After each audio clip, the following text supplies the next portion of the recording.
entrez dans l'univers de Voix sauvages, le podcast natif qui retrace les itinéraires de vie inspirés de la nature. Les personnes que vous allez rencontrer ont toute une ligne directrice commune, la nature pour inspiration. Artistes, alchimistes, guérisseurs, explorateurs, rêveurs, mais avant tout architectes de leur propre vie, chacun puise son inspiration dans l'essence même des plantes, de la forêt, de l'océan et de toute la richesse que nous offre notre mère la Terre. Reconnexion à la nature sauvage et au vivant, voyage initiatique, conception de projets positifs, philosophie du vivant, je vous invite à passer quelques minutes suspendues aux côtés de chaque invité pour découvrir leur histoire, leur parcours et leurs projets, en espérant vous inspirer à votre tour à bâtir vos propres rêves d'enfant. Je suis Marion et je vous souhaite la bienvenue sur Voix sauvages.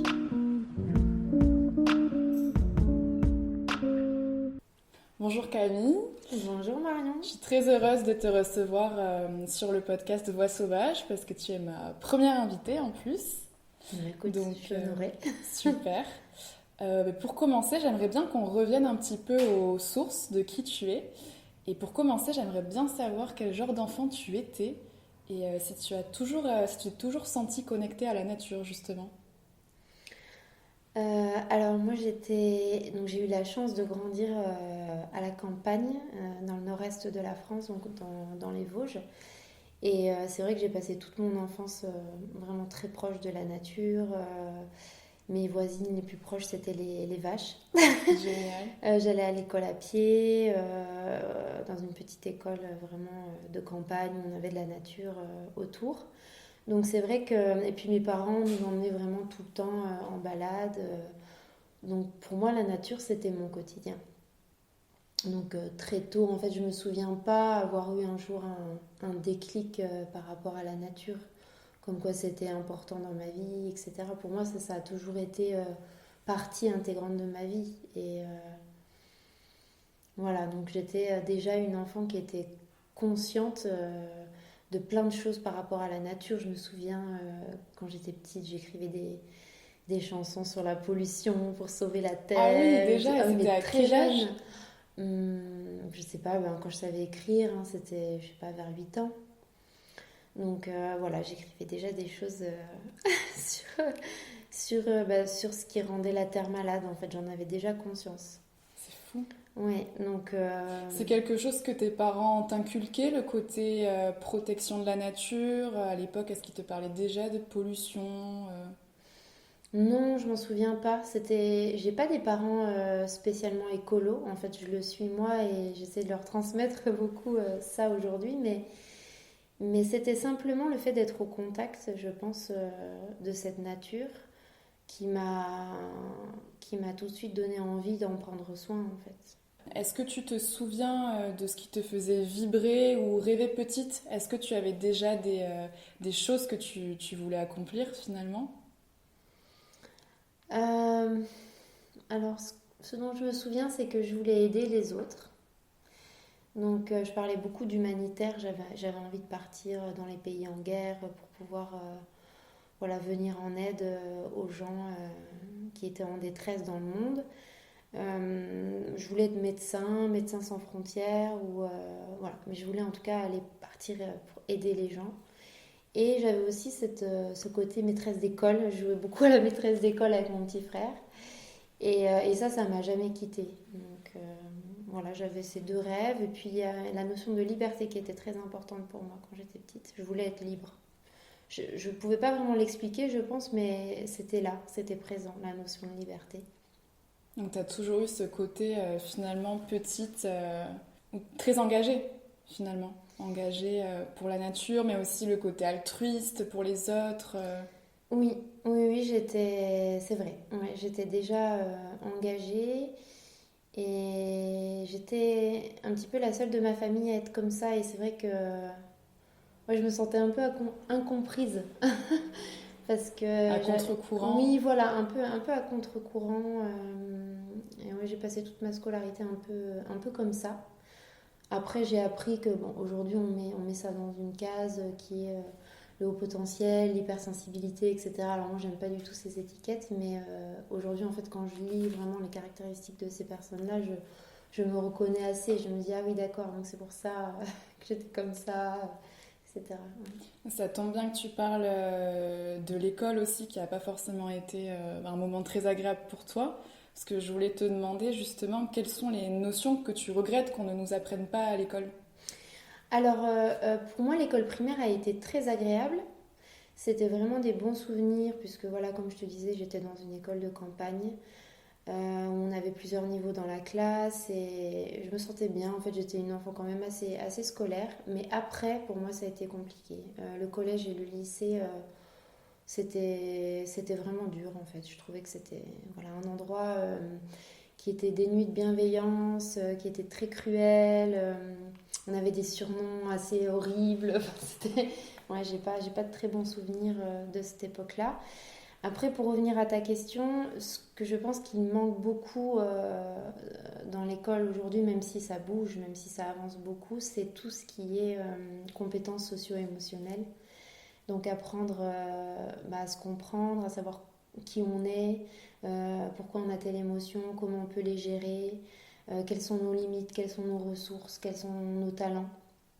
Donc ça, c'est vraiment tout ce qui est intelligence intrapersonnelle. Et puis après, l'intelligence interpersonnelle. Donc comment on fait pour vivre avec les autres.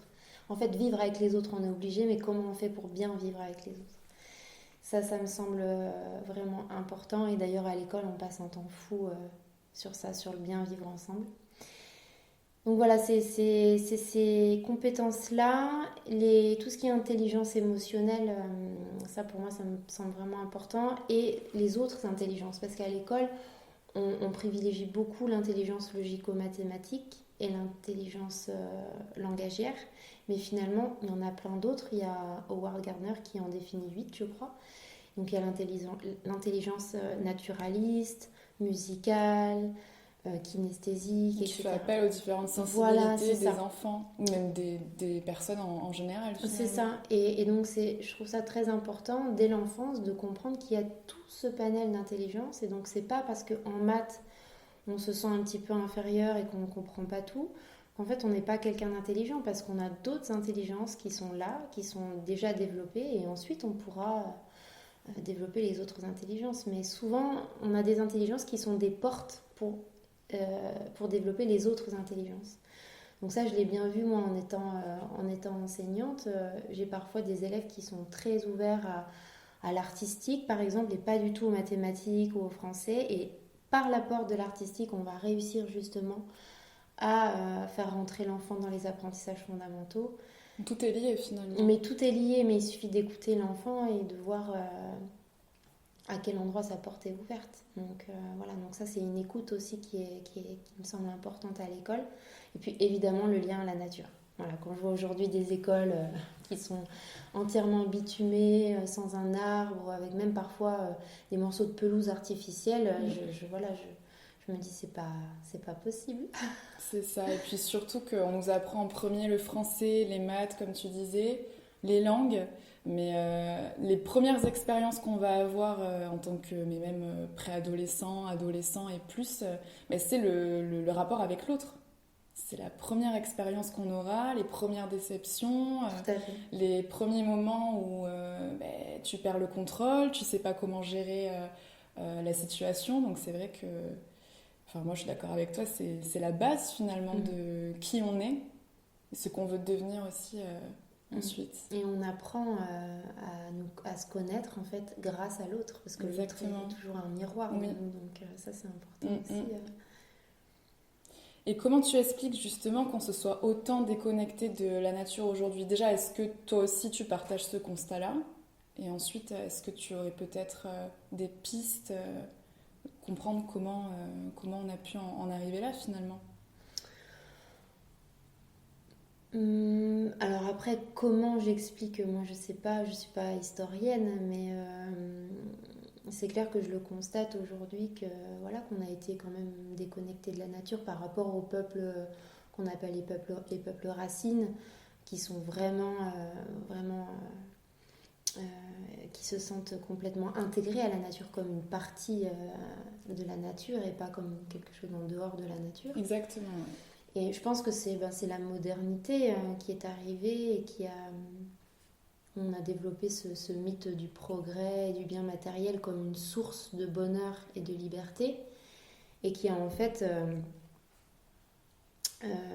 fait qu'on on voit plus la nature comme une source d'émerveillement, mais plutôt comme un objet à dompter et à exploiter sans aucun discernement finalement.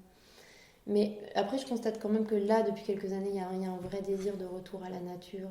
Oui, il y a une vraie mouvance qui se met en place, notamment chez les jeunes, surtout. On y revient petit à petit, oui. Complètement. Et si justement, au niveau de l'éducation, on repermet cet émerveillement, ce contact quotidien à la nature, je pense que on va créer un autre monde, ça c'est clair. Ouais, pour toi, c'est vraiment la base finalement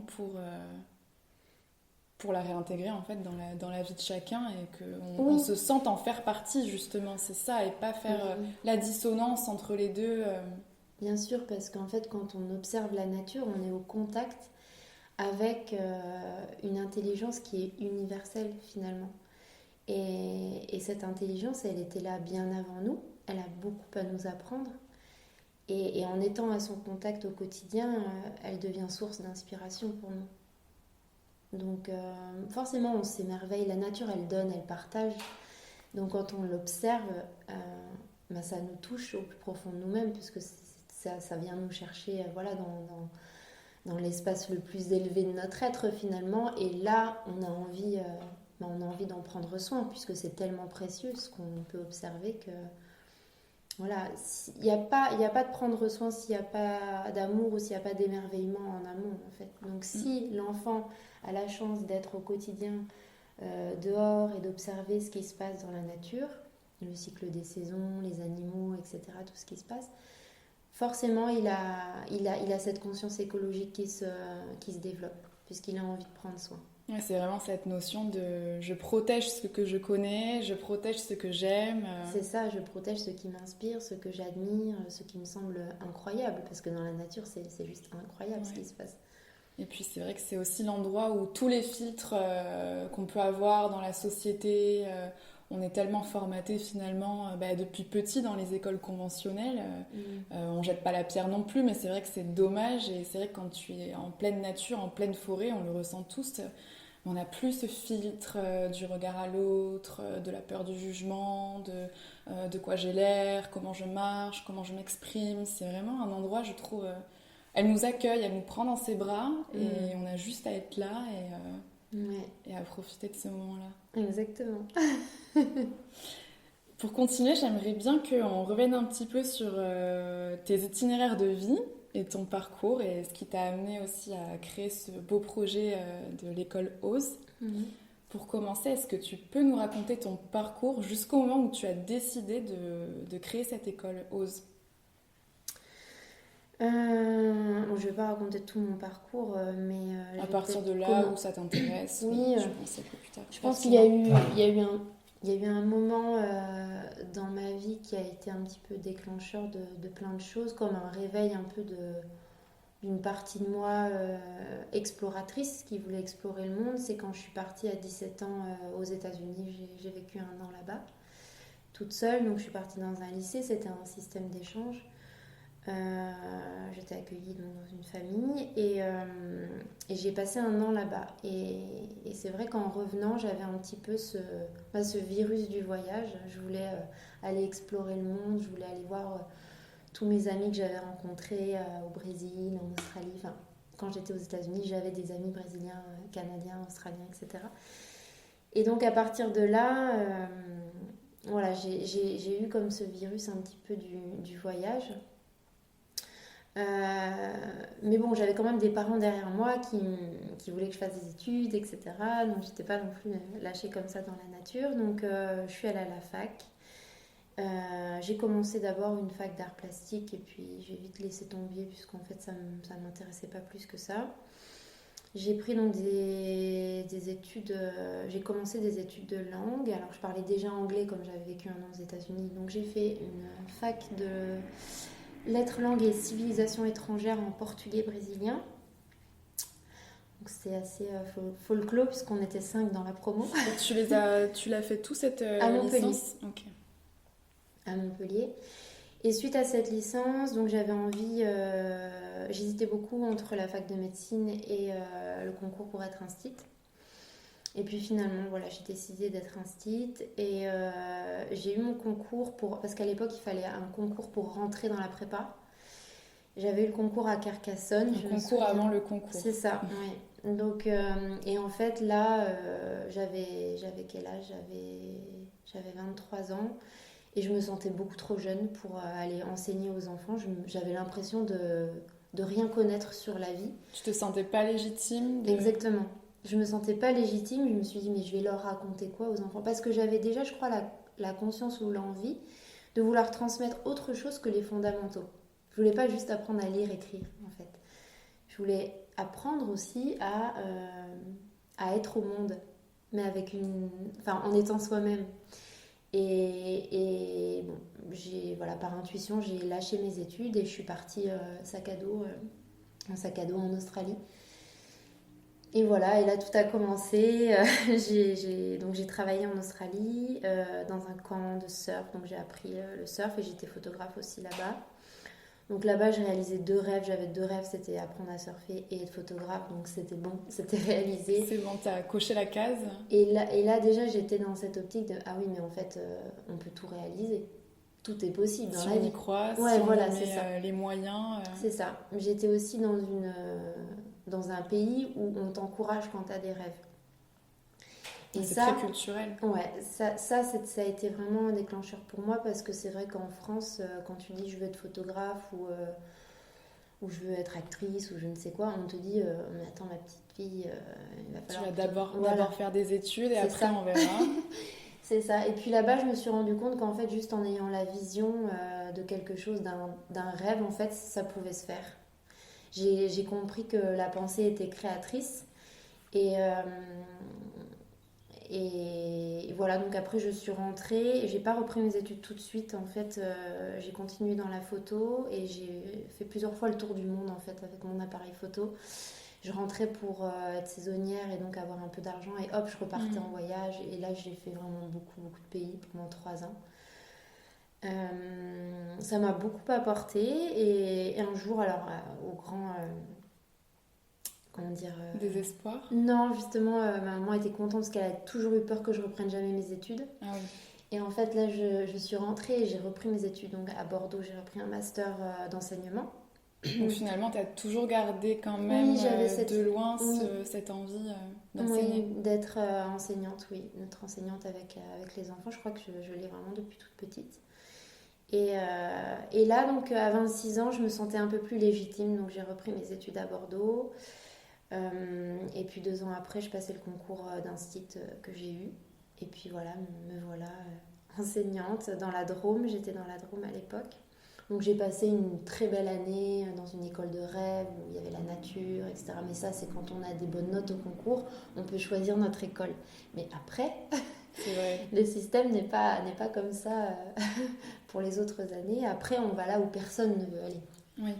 On commence souvent par là, en fait. C'est ça. Donc, alors ça dépend. Si on a des bonnes notes au concours, on a la chance d'être dans une école vraiment privilégiée. Et donc, ça a été mon cas. Et ensuite, tout de suite après, donc, ça a été plutôt très difficile puisqu'on m'a mis dans une école, dans un ITEP, donc Institut Thérapeutique, Éducatif et Pédagogique. Donc, j'étais avec des enfants qui étaient en grande souffrance, qui avaient des gros troubles du comportement. Donc c'était très violent et là je me suis pris une grande claque parce que je me suis dit mais j'ai pas du tout les outils pour travailler avec ce genre d'enfant, en fait on m'a pas appris. Donc malgré tous mes voyages et tout ça, je n'avais pas les outils nécessaires pour aider ces enfants. Et je me rendais compte, en fait je me suis rendu compte, comme j'étais beaucoup créative et j'aimais bien l'art, j'ai posé mon cartable de maîtresse avec ces enfants-là et je me suis dit ok... fais juste ce que tu aimes avec ces enfants-là. Et je me souviens qu'en les emmenant dans un atelier, en créant, j'arrivais à créer du lien avec eux. Et je me suis dit, mais en fait, il faut que je me forme à l'art-thérapie. Et donc, j'ai demandé à l'Éducation nationale une disponibilité que j'ai eue. Et pendant 1 an et demi, je suis partie apprendre l'art-thérapie. Donc, l'art-thérapie, c'est... J'allais te demander justement... C'est un métier qui devient maintenant un petit peu connu. En fait, c'est une pratique thérapeutique qui utilise le processus créatif comme moyen d'expression et d'apaisement. Donc là, on n'est pas du tout sur le langage oral, mais on est sur le langage du corps et de l'imaginaire. Donc en fait, quand on crée, on est dans la spontanéité. Et quand on est dans la spontanéité, on est plus en lien avec notre vie intérieure finalement. Et là, on peut bricoler avec nous-mêmes, avec notre histoire, etc. Donc j'aimais bien cette idée. Après, il y a beaucoup de mouvements conscients évidemment, mais j'aimais beaucoup cette idée voilà, d'avoir une autre voie que la parole pour se guérir et pour avancer sur son chemin de vie. Donc moi déjà, ça m'a fait beaucoup de bien sur moi. J'ai commencé un travail personnel qui m'a beaucoup aidée. Et puis après, donc j'ai travaillé pendant 3 ans. Ah non, là j'ai loupé une petite. D'abord, je suis revenue dans l'éducation nationale et pendant quelques années, j'étais enseignante. Et je me suis rendu compte que ce bagage-là de l'art-thérapie, ça m'apportait quand même beaucoup de choses pour les enfants, puisque je comprenais mieux voilà, certains enfants. J'avais le bagage psychologique qu'on ne nous donne pas à l'école pour être enseignante. Ça se passait comment tes rapports avec les autres instituteurs? Parce que j'imagine que tu avais aussi peut-être une vision beaucoup plus différente que la leur, peut-être, de la façon d'enseigner, en plus avec cette formation en plus que tu avais de l'art-thérapie. Est-ce que parfois tu avais du mal à être comprise? Est-ce que tu te sentais finalement seule un petit peu dans ton travail à ce niveau-là par rapport à tes collègues? Alors ça dépend des écoles, mais alors à l'ITEP, donc avec les enfants qui avaient des troubles du comportement, oui là clairement j'étais complètement l'hurluberlu de l'équipe.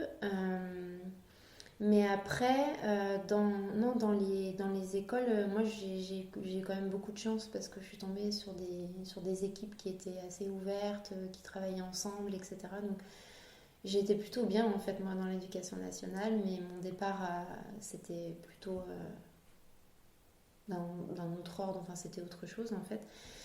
Et non, j'étais plutôt bien en fait dans les équipes pédagogiques. Ça se passait bien. Après, après moi j'ai quitté l'éducation nationale parce que j'avais envie de choisir, donc c'est toujours cette notion de liberté qui était très importante pour moi, j'avais envie de choisir mon lieu de vie. Et donc moi entre-temps j'étais tombée amoureuse du Pays Basque parce qu'on pouvait, voilà, on avait à la fois l'océan et les montagnes et j'avais vraiment envie de vivre ici. Et puis en fait les syndicats m'ont très vite dit Camille tu pourras jamais aller vivre là-bas, enfin peut-être d'ici 30 ans. Voilà, c'est très compliqué de vivre, enfin d'être muté dans cette zone. Voilà, c'est ça. Tout le monde a envie de venir ici. Voilà, et puis il faut être marié, avoir des enfants pour avoir des points. Système de points. Voilà, c'est ça. Donc j'ai redemandé une disponibilité pour aller tenter ma chance ici en tant qu'art thérapeute. En fait, ça m'a été refusé. Donc voilà, j'ai tendance à écouter un peu les signes de la vie. Voilà, j'étais face à un gros dilemme. Partir de l'éducation nationale, ça veut dire perdre mon concours. Hein. Quand on part de l'éducation nationale, tu on peux pas perd son revenir concours. si facilement que ça? Non, pas du tout. Il faut repasser le concours et c'est quand même pas un concours qui est très facile. Donc voilà. Ou sinon, je restais dans l'éducation nationale, mais voilà, dans un département qui était très agréable. Mais voilà, j'avais envie d'autre chose. Et mon esprit aventurier a fait que j'ai choisi l'option la plus compliquée, on va dire, mais finalement la plus intéressante, je crois, pour moi. Donc je suis partie, j'ai démissionné de l'éducation nationale et là je me suis installée en tant qu'art thérapeute. Donc j'avais cette casquette-là, heureusement, pour pouvoir... ça t'a permis de rebondir voilà, en attendant. C'est ça. Donc j'ai créé une autre entreprise et puis j'ai commencé à avoir beaucoup d'enfants très vite, d'enfants qui étaient en mal-être à l'école, beaucoup. Et voilà, donc je faisais pas mal aussi de pédagogie. Donc j'avais mes deux casquettes, je faisais beaucoup d'aide aux devoirs, mais mélangée aussi avec l'art-thérapie, l'éducation émotionnelle, etc. Et t'incluais la nature à chaque fois, forcément, ou pas dans... Parfois, quand j'étais dans des lieux avec de la nature autour, oui, évidemment. Et puis parfois, je pouvais pas. Mais en fait, je savais en m'installant à Biarritz que mon projet de vie, c'était de créer une école, c'était pas de rester art thérapeute. Ça me posait problème de rajouter des heures aux enfants. Ils avaient déjà des longues journées et après ils venaient me voir. Et en fait, moi, c'était pas vraiment cette vision-là que je voulais nourrir, mais plus, en fait, je me disais que la seule façon pour aider ces enfants-là, c'était qu'ils puissent être dans un autre environnement, plus bienveillant, en contact avec la nature, etc., pour pouvoir voilà, se sentir mieux. Donc, je m'étais dit, voilà, tu te donnes 3 ans, tu commences à créer un réseau de parents, et puis tu vas parler de ton école et de ce projet, etc. Et voilà, et de fil en aiguille, j'ai rencontré la bonne personne donc, qui est ma collègue aujourd'hui, Fanny, donc, qui est aussi enseignante.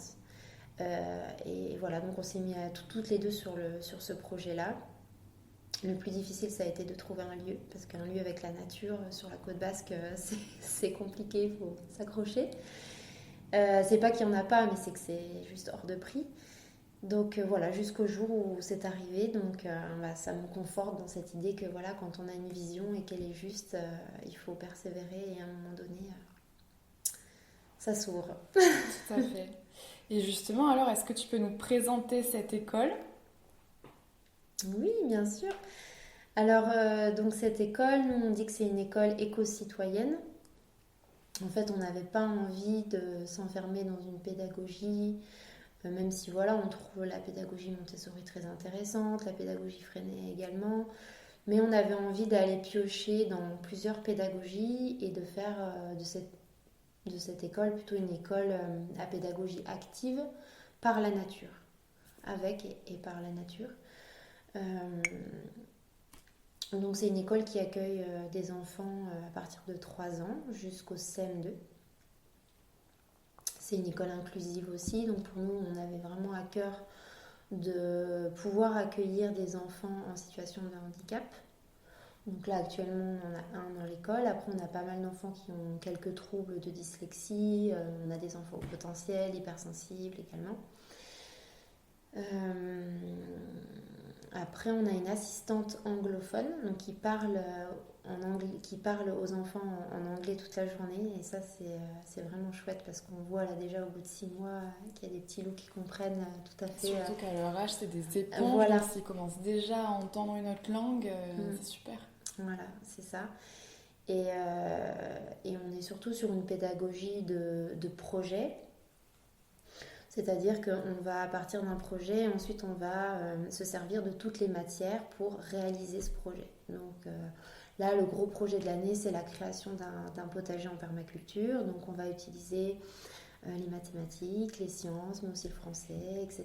pour pouvoir mener à bien ce projet-là. Comme ça a du sens en fait pour les enfants. On passe pas d'une matière à une autre sans aucun sens, mais voilà, on sait pourquoi on va apprendre les mesures. C'est parce que on doit mesurer les différentes parcelles du jardin, etc. Ah, c'est un peu un apprentissage holistique finalement. Oui, voilà, oui, c'est ça, c'est transdisciplinaire. Et on est beaucoup sur une pédagogie de la coopération aussi. On s'est formé aux Amanins avec notre marraine Isabelle Pelou, qui justement apprend cette pédagogie-là, donc qui passe par des ateliers philo, qui passe par l'éducation émotionnelle, qui passe par la médiation de conflits. Voilà, il y a plein de belles choses comme ça, des jeux coopératifs pour apprendre à bien vivre ensemble justement. Donc voilà, donc nous on avait cette idée, en fait, on a placé l'écologie vraiment au cœur de notre école, mais l'écologie intégrale ou l'écologie globale, on va dire, c'est-à-dire qu'on parle d'écologie intérieure, donc apprendre à se connaître, à faire en sorte voilà, de déployer tout son potentiel, tout le talent, exactement, tout notre potentiel. L'écologie relationnelle, donc apprendre à bien vivre avec les autres, et l'écologie évidemment environnementale, donc prendre soin du vivant, prendre soin de la terre. Voilà. Et justement, c'est intéressant parce que tu parlais de cette notion de coopération. Et je voulais te demander, donc toi qui as aussi travaillé donc dans l'éducation nationale, est-ce que tu vois une différence entre le rapport qu'ont les enfants au sein de l'école OSE au contact de la nature et le rapport qu'ont les enfants dans les écoles plus conventionnelles? Est-ce que tu vois une différence justement par rapport à ça? Je sais pas si j'ai assez de recul puisque ça fait que 6 mois que l'école est ouverte, mais évidemment on n'a pas de salle de motricité, donc l'espace de motricité c'est la nature.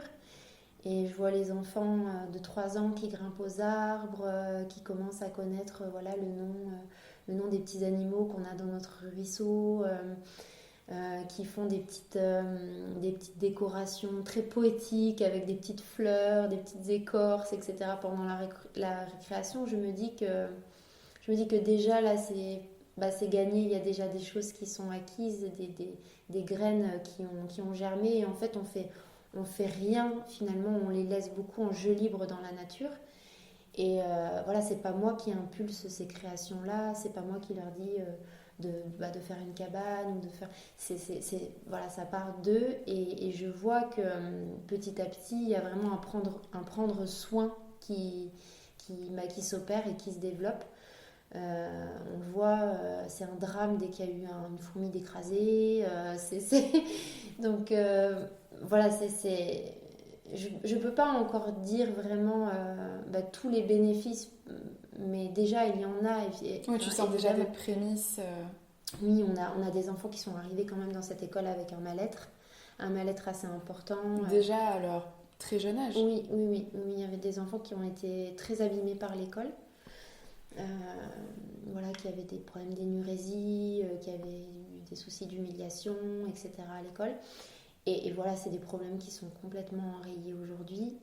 Il y a des enfants qui sont arrivés avec une grande agitation et qui sont beaucoup plus calmes au contact de la nature, qui reprennent des couleurs, qui sont arrivés tout blancs, tout cernés, puis aujourd'hui qui sont pleins de couleurs. Donc oui, c'est sûr. En fait, pour moi, j'ai pas vraiment d'études scientifiques sous la main, mais bon, je sais qu'elles s'accordent toutes pour dire que ça améliore la créativité, le relationnel, la concentration, etc. En fait, ça pèse tellement que justement, ça améliore tout ce qu'il y a autour. C'est ça. Mais pour moi, c'est vraiment du bon sens. J'ai pas besoin d'aller m'appuyer sur des études scientifiques. Forcément, c'est du bon sens. C'est là d'où on vient, donc c'est forcément. Ouais, c'est vraiment revenir aux sources. Aux sources, exactement. C'est ça. Et pourquoi tu as choisi ce nom OSE? Vous avez choisi avec ton associé ce nom OSE? Écoute, c'est arrivé comme ça. Un jour, on travaillait ensemble, on cherchait le nom. Et je sais pas, ça m'est venu comme ça, le mot ose. Du verbe oser? Oui, oui, oui, du verbe oser. Et tout de suite, à l'époque, on était 3 sur le projet, et puis tout de suite, mes collègues m'ont dit bah ouais, ose, c'est bien. Et là, j'ai un ami, donc j'envoie ce nom-là à un ami, et il me répond ah oui, comme on s'éveille ensemble. Et on s'est dit bah oui, mais c'est exactement ça. Donc voilà, en fait, c'est venu comme ça, un jour, après plusieurs tentatives. Voilà, on ne savait pas si on mettait un nom basque, si. On avait plusieurs idées. Moi, à la base, quand j'étais toute seule pour le projet, je voulais l'appeler l'école des petits ruisseaux, puisque les petits ruisseaux font les grandes rivières. J'aimais bien cette expression-là. Et puis, en fait, voilà, comme après j'ai été accompagnée d'autres personnes, je voulais pas rester sur cette idée-là, et on a essayé de co-créer ensemble. Et voilà, je me souviens de ce jour-là où c'est arrivé ose, et puis on s'est mis d'accord là-dessus. En général, tu sens que c'est le bon, oui. Et on va jamais le changer. Oui, c'est ça, voilà, on a senti que c'était bon. Et ça ressemble à quoi une journée type à l'école OSE? S'il y a des journées types, peut-être pas forcément non plus. Alors, sur notre site internet, on a une journée type, mais c'est vrai que comme on est beaucoup à l'écoute de la nature, les journées types, parfois, elles sont totalement transformées. Selon les saisons aussi, oui, selon les saisons. Par exemple, si on a eu beaucoup de pluie, là, comme dernièrement, si jamais un jour on a un rayon de soleil et qu'il faut aller s'occuper du potager, on arrête ce qu'on est en train de faire et on part s'occuper du potager. Voilà, si pendant la récréation on a trouvé un petit animal, voilà, on va faire autre chose parce qu'on va justement essayer d'aller explorer un petit peu la vie de l'animal, comment il s'appelle, etc. Donc on est quand même très souple. Après, on a quand même une base parce qu'on n'est pas une école démocratique et donc où les enfants ont vraiment la totale liberté de s'intéresser à telle ou telle chose, à tel moment, etc. Non, nous, on a quand même un cadre. Le matin, moi j'aime bien commencer la journée par un petit moment de centrage avec les enfants. Donc on fait une petite méditation, ça va être des petits automassages, un réveil du corps, voilà, un petit temps voilà, pour se mettre bien en soi et pouvoir commencer la journée dans le calme.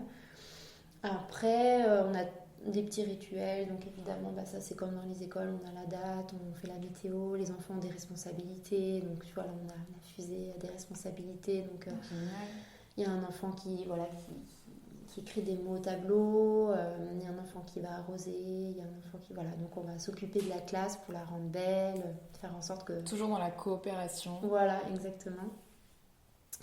On va souvent lire une histoire aussi en début de journée, on va chanter une chanson, etc. Et puis ensuite, on va se mettre... Là, je te décris vraiment la journée dans la classe des 3-6 ans, puisque c'est moi qui est enseignante. Mais pour ma collègue, c'est globalement la même chose, sauf qu'elle est avec des plus grands. Donc, elle est plus sur une pédagogie freinée, avec des plans de travail, où les enfants voilà, ont un plan de travail pour la semaine et ils vont aller travailler en groupe, etc. Moi, ici, j'ai beaucoup de matériel Montessori avec les enfants. On va être plus sur des petits ateliers en autonomie voilà, pour développer les fonctions exécutives. Donc, voilà, c'est toutes des petites activités du quotidien pour développer la motricité fine, etc., le langage. Donc, voilà, il y a des moments comme ça de liberté. Puis, il y a des moments aussi avec des ateliers qui tournent. Donc, moi, je décide et que je crée. Donc, ensuite, il y a la récréation. Donc, la récréation, c'est dans la forêt ou dans la cour. Ça dépend, c'est au choix de chacun. Ensuite, on rentre en classe. Parfois, voilà, quand il fait beau, on va plutôt faire les ateliers ou les activités en forêt. On est quand même beaucoup mieux au grand air. Et puis ensuite, il y a le repas. Donc, le repas, c'est pareil. En ce moment, on commence à ressortir pour faire le repas dehors. Sinon, on est en tout petit groupe au repas, donc c'est très agréable. On est 8-9 enfants, donc on mange ensemble. Les enfants apportent leur repas. On n'a pas encore de cantine ici. Donc chacun amène son repas. Donc voilà, donc on va essayer d'être un petit peu dans la pleine conscience quand on mange pour apprécier vraiment et manger être respectueux de son corps. Donc on fait un petit tour de table, on explique un peu tout ce qu'on a dans notre assiette pour développer aussi le langage, etc. Donc, en fait, chaque moment de la journée est une opportunité d'apprendre de nouvelles choses, quoi, finalement. Oui, exactement. C'est un moment aussi où on est moins dans les apprentissages fondamentaux, mais on va discuter, on va apprendre à mieux se connaître. Voilà, les enfants sont aussi différents à ce moment-là, parce qu'ils me voient moins comme une maîtresse, mais plus voilà, comme quelqu'un qui partage un repas avec eux. Donc ça crée du lien. Ensuite, donc, on a un temps calme. Ça, c'est vraiment tous les jours après le repas du midi.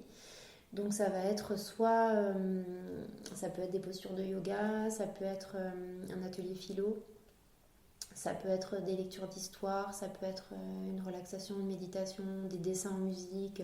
C'est là où je reprends un petit peu les outils de l'art-thérapie, où on va avoir du dessin libre en musique, etc. Et puis l'après-midi, ça change en fait chaque jour. Le mardi par exemple, on a des intervenants extérieurs qui viennent. Donc, qui propose des ateliers poterie, potager, yoga aux enfants. Et du coup, les enfants s'inscrivent dans une activité pour une période.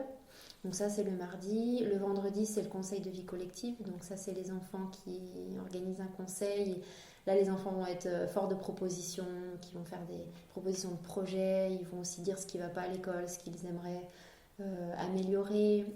Les tensions, les conflits qui n'ont pas pu être résolus aussi dans la semaine, c'est le moment où on va en parler. C'est génial parce qu'à cet âge-là, on leur demande pas en fait finalement, on leur donne pas la parole là-dessus. C'est vrai que cette notion de délégué de classe qui participe au conseil avec les professeurs, c'est plutôt au collège, lycée quoi. Mais c'est vrai que j'avais jamais vu ça dans une école primaire à leur âge. Voilà, c'est vraiment un conseil Ça les avec responsabilise Oui, de suite. oui, complètement. On a un bâton de parole et donc du coup chacun peut s'exprimer. Et ça amène aussi à développer la confiance en soi pour parler dans un grand groupe comme ça, pour exprimer ses idées. Pour ça, les ateliers Une des philo plus sont grandes très souffrances bien. de l'école. Ouais, On l'a tous exactement. vécu. Ouais. Bah oui, la peur au ventre quand on va réciter la poésie au tableau. Voilà, moi j'essaie vraiment de faire en sorte qu'il développe justement cette confiance et qu'il n'ait pas ça. Donc ici, à l'école, il n'y a vraiment pas de moquerie. C'est vraiment pour nous une grande violence. Donc c'est considéré comme une insulte ou comme quand quelqu'un tape. On n'accepte pas ça. On n'accepte pas de se moquer. Donc petit à petit, on voit que les enfants prennent confiance à ce niveau-là. Et puis ensuite, le jeudi, l'après-midi, on a l'éducation émotionnelle. Donc là, c'est moi qui mène cet atelier et on va travailler voilà, sur les émotions, développer l'empathie, essayer de voir quels sont les besoins qui sont derrière chaque émotion. Donc là, moi, je me suis formée à la CNV et ça m'aide beaucoup en fait à pouvoir transmettre ça aux enfants aussi, ce côté. Ce qui veut dire la SNV. La CNV, c'est la communication non violente. Ah oui, Oui, c'est ça. créée Ouais. par Marshall C'est vrai. Rosenberg. Ouais. Donc ça, pour moi, c'est un petit trésor. Et ça apprend vraiment beaucoup de choses voilà, sur... ça nous aide à développer cette intelligence émotionnelle, justement. Qu'est-ce qui se passe en moi à tel moment, de quoi j'ai besoin et comment je peux faire avec ce qui se passe là pour ne pas être justement dans la violence avec l'autre, avec moi-même aussi, être dans le jugement, etc. Donc ça, petit à petit, là, on est en train de glisser vers ça avec les enfants. Donc, Et le vendredi? Alors le vendredi, après le conseil de vie, on a soit grands jeux coopératifs, donc on fait des grands jeux d'école avec des jeux coopératifs. Donc là, on va apprendre vraiment à faire ensemble. C'est pas des jeux où on joue chacun pour soi pour gagner, mais c'est des jeux où on joue en équipe pour faire gagner l'équipe entière. Donc il y a plein de jeux comme ça qui sont très intéressants et qui développent justement cet esprit de coopération chez les enfants. Ça, c'est une semaine sur 2. Et quand on ne fait pas jeu coopératif, on a des intervenants, on a une chanteuse qui vient avec une chanteuse et un chanteur. Et ils viennent tous les vendredis et ils sont en train là, de préparer un clip avec les enfants. Ils veulent tourner un clip à la fin de l'année dans la nature. Donc les enfants ont choisi le thème, il y a 2 thèmes, c'est la nature et la famille. Et donc ils sont en train d'écrire des paroles d'une chanson sur ces 2 thèmes-là.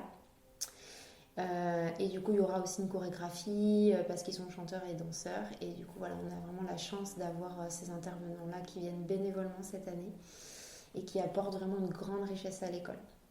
Super, là on est à fond créativité jusqu'au bout. Là on est dehors, les enfants vont faire des décors avec la nature pendant que d'autres sont en train d'écrire les paroles. Et pareil, on est encore sur des intelligences multiples puisque chaque enfant choisit le groupe en fonction de son talent, de ses ressources à lui. Oui, donc l'enfant qui n'aime pas du tout écrire, ou qui n'a pas d'imagination. Si ça l'appelle pas, il peut faire autre chose qui l'anime davantage. C'est ça. Et donc j'imagine que la plupart des parents qui ont inscrit leurs enfants à l'école OS sont assez déjà sensibilisés à cette notion de protection de la nature. Est-ce que dans quelle mesure tu penses que ton projet peut faire évoluer les mentalités par rapport à ça et à la sensibilité multiple des enfants? Oui, effectivement, on a beaucoup de parents, la plupart des parents sont déjà très engagés au niveau écologie, au niveau de la bienveillance avec les enfants et tout ça. Après, nous, on a créé l'école des grands à l'école, donc c'est pas une école pour les adultes, mais en fait, c'est un système de conférences et d'ateliers tout au long de l'année qu'on propose aux parents. Donc les parents sont d'office inscrits quand ils inscrivent leur enfant à l'école. Ils sont déjà engagés dans l'école des grands. Donc ils reçoivent tout le planning des événements toute l'année. Mais on ouvre aussi cette école des grands au public extérieur, parce que ça serait un peu dommage, ça serait un peu enfermant de fermer nos portes aux autres. Donc On organise des conférences avec des intervenants toute l'année et des ateliers sur 4 thèmes. Sur le thème évidemment de l'éducation, mais aussi de l'écologie, de la santé et du bien vivre ensemble. Donc là, déjà cette année, on a eu justement une intervenante en CNV, en communication non violente, qui a présenté cette démarche aux personnes. On a eu plein de thèmes. Là, la semaine dernière, c'était sur la médecine chinoise, donc qui nous apprend à avoir un regard plus global sur notre santé. L'année prochaine, c'est la médecine tibétaine, puis l'orthopédagogie, comment faire les devoirs, même si nous, dans notre école, on n'a pas de devoirs, mais pour les autres personnes, comment faire les devoirs dans la sérénité avec les enfants, parce que c'est rarement un moment de bonheur.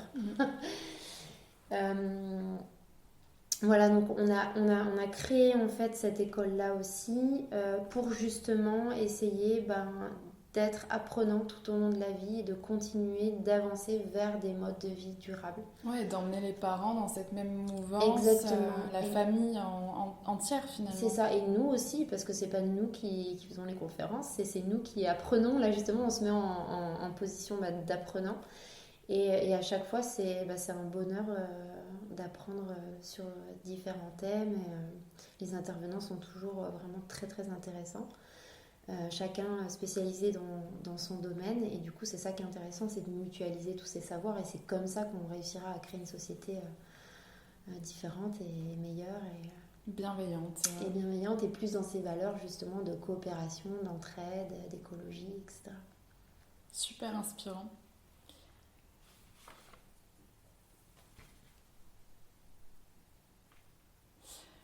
Et pour terminer, j'ai lu dans un de tes articles que tu soulevais l'importance de se demander qu'est-ce qui nous a inspiré aujourd'hui. Oui. Alors toi Camille, j'aimerais savoir qu'est-ce qui t'inspire chaque jour? Alors évidemment la nature. On vit ici quand même dans une région qui est propice à cette inspiration-là puisqu'on a l'océan et les montagnes et la campagne. Donc oui, la nature. Après, moi, je m'inspire beaucoup des sagesses ancestrales des peuples racines dont je te parlais tout à l'heure. Amérindien. Oui, indienne aussi. Enfin, je fais beaucoup de yoga et du coup, la philosophie du yoga m'inspire beaucoup. Donc, j'ai beaucoup de lectures sur ce sujet. Et puis... ce qui m'inspire aussi, c'est toutes les gens qui sont affirmés, qui réalisent leurs rêves, évidemment. Les femmes qui s'affirment. J'en rencontre de plus en plus et c'est super inspirant. Voilà, je me suis beaucoup intéressée au développement personnel, essayer de comprendre un petit peu le fonctionnement humain. Voilà, la méditation, tout ça, c'est des sources d'inspiration pour moi. Et quelles sont les valeurs qui t'animent aujourd'hui? Est-ce qu'elles ont toujours été les mêmes?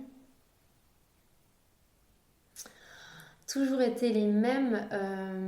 Ce qui est sûr, c'est que la conscience écologique, elle a toujours été présente, comme je te disais, depuis l'enfance. Après, non, il y a des valeurs qui sont arrivées Au fur et à mesure de ton plus parcours. tard. Ouais, la notion de bienveillance, en fait, on la comprend pas tous de la même manière.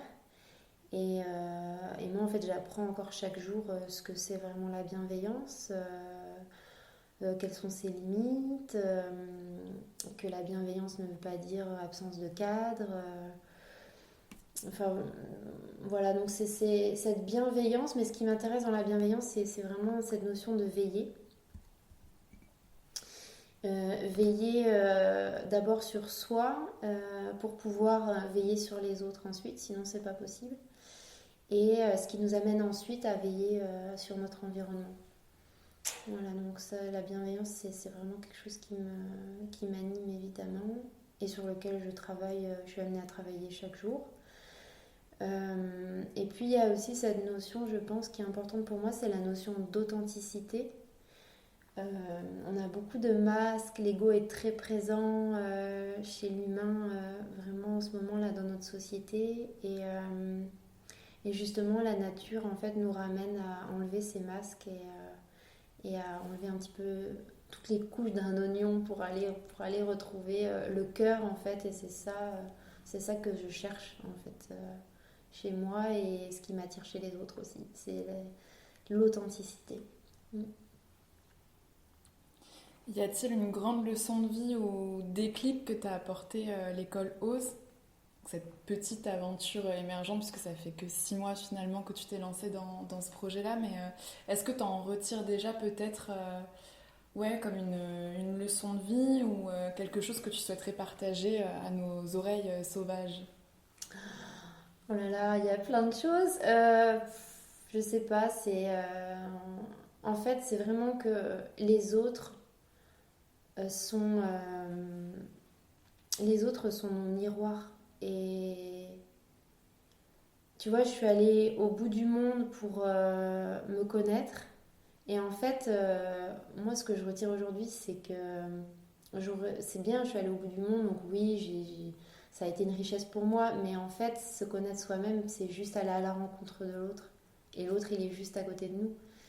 Et donc, parfois, on veut aller loin pour se trouver, alors qu'en fait, c'est juste la vie au quotidien. Voilà ce que l'autre peut nous renvoyer, toutes ces émotions qui ressortent. En fait, ça, c'est un vrai apprentissage, quoi. Et là, on est vraiment au cœur de l'humain dans cette école, puisqu'on a les enfants, mais on a aussi les parents, parce qu'on est ouvert vraiment aux parents ici.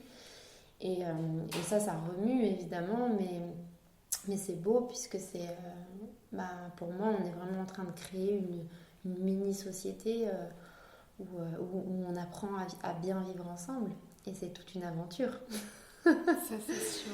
C'est ça. Mais c'est un bel exemple en tout cas de ce qu'on peut créer tous ensemble, de façon personnelle, mais en coopération.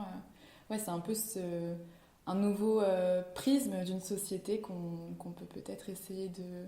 C'est ça, c'est la philosophie du et aussi. C'est pas ou, c'est pas on est soit ça, c'est plutôt et. Donc comment on fait pour faire ensemble? Donc tu es différent de moi, mais on va travailler ensemble. Donc tu as cette intelligence-là, moi j'ai celle-ci, et ensemble ça fait C'est vraiment, ça. on peut avancer. Donc oui, je dirais plus qu'ici on apprend le et, le faire avec. Et ça ne veut pas dire que c'est facile, ça ne veut pas dire que c'est tout beau tout rose, on est dans le monde des bisounours, pas du tout. On rencontre aussi de la violence dans cette école. On n'est pas Mais du on tout à essaye l'abri. toujours de trouver des solutions et C'est ça. dans la bienveillance le plus possible. Il y a toujours cette envie-là, en fait, finalement, de Oui, coopérer et de trouver des solutions à c'est ça. chaque problème. Et ça devient même l'apprentissage de la vie, finalement. Donc, Et c'est revenir au pourquoi on a fait ce projet-là, c'est pour quelle valeur et sur quelle valeur on veut s'aligner. Quel exemple on veut être pour nos enfants. C'est à chaque fois, on se le rappelle, mais pourquoi on est là? Ah oui, c'est pour ça. Donc hop, il faut faire un petit pas de côté et essayer de nourrir plutôt cette valeur-là. Donc, ouais, mais c'est un travail de chaque jour, de créer un monde nouveau. c'est ça. Et pour terminer notre conversation très inspirante, j'aimerais justement revenir un peu aux racines. Tu en as parlé au tout début, mais qu'est-ce qui te fait sentir libre aujourd'hui, toi qui as toujours été en quête de cette liberté personnelle? Ce qui me fait sentir libre, déjà, c'est d'être capitaine de mon navire, on va dire, même si je suis co-capitaine. J'ai personne au-dessus de moi pour me dire comment faire. Et ça, c'était quelque chose qui était important pour moi, de pouvoir m'écouter et utiliser mon intuition et pas forcément des règles que je trouve parfois absurdes. Donc ça, pour moi, c'est une grande liberté. Après, il y a des pratiques dans la vie qui me font me sentir libre. Je dirais le yoga, moi ça m'apporte énormément de liberté, ça m'aide à créer des nouveaux espaces en fait dans mon corps et donc c'est symbolique, ça ouvre d'autres espaces aussi sur d'autres plans. Voilà, je dirais aussi la nature évidemment, le surf et la randonnée, pour moi, c'est des activités qui me font vraiment sentir vivante et libre. Super, merci beaucoup Camille pour cette conversation et j'espère à très bientôt. Avec plaisir Marion, merci d'avoir pensé à moi. Merci beaucoup d'avoir partagé cet échange inspirant avec nous. Vous pouvez retrouver Camille sur Instagram @graines-de-baobab ainsi que l'aventure pédagogique Oz @école.oz. Voix sauvage est un podcast fait maison, alors si vous souhaitez soutenir le projet, n'hésitez pas à me laisser votre avis sur votre plateforme d'écoute et à me suivre sur Instagram @voixsauvage.podcast. À très bientôt dans un nouvel épisode.